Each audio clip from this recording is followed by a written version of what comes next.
La vidéo que vous visionnez est une propriété privée de la firme scientifique de la Fondation Camoli. Toute copie est illégale et peut être poursuivie par la justice.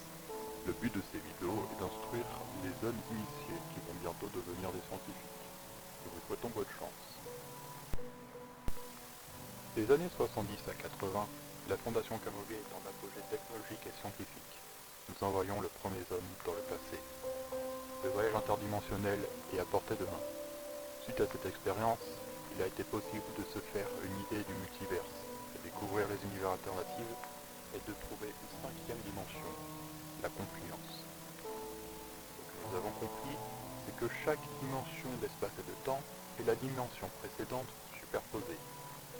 Un exemple sera plus parlant. Imaginez un point sans dimension. Mettez plusieurs points d'affilée. Cela donnera une ligne, la première dimension de la largeur. Superposez les lignes et vous aurez une feuille, en largeur et en longueur. Vous aurez deux dimensions. Empilez les feuilles et vous aurez un bloc solide, un objet en 3D. La profondeur existe désormais. À partir de là, il n'est plus facile de se figurer cela dans notre esprit, parce qu'il faut quitter le plan de l'espace et voyager à travers le temps. En effet, si on superpose plusieurs frames comme celle d'une vidéo, on peut remarquer que le cube est en mouvement. Cela nous donne alors la quatrième dimension, aussi dit le temps, la première dimension de temps. La cinquième dimension a été découverte dans les années 80. Il s'agit de la confluence. La confluence est alors une superposition de temporalité. Nous pouvons l'expliquer comme ceci. Imaginez que vous êtes à un carrefour. Vous êtes allé tout droit. Mais dans un autre univers, il est possible que vous êtes allé à gauche ou à droite, que vous avez reculé ou que vous n'avez toujours pas bougé. Théoriquement, il existe une centaine, peut-être même une infinité d'univers alternatifs. Ils peuvent tous dépendre de la confluence. Un univers peut être alternatif parce que hier, vous avez cligné 2 fois au lieu d'une. Ou alors un univers peut être complètement différent car l'humanité a disparu il y a plusieurs millions d'années. Les possibilités sont infinies, nous n'avons pas encore tout visité.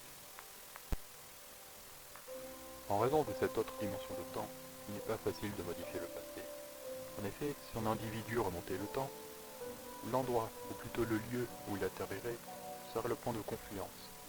De sa dimension dite mère émergera une dimension dite fille. Cette dimension dite fille est exactement la même que la dimension mère.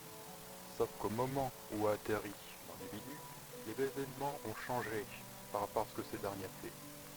Si l'individu revient dans son présent, il retournera dans sa dimension mère, ayant créé au préalable une dimension fille aux événements changés par rapport à ce qu'il a fait dans le passé.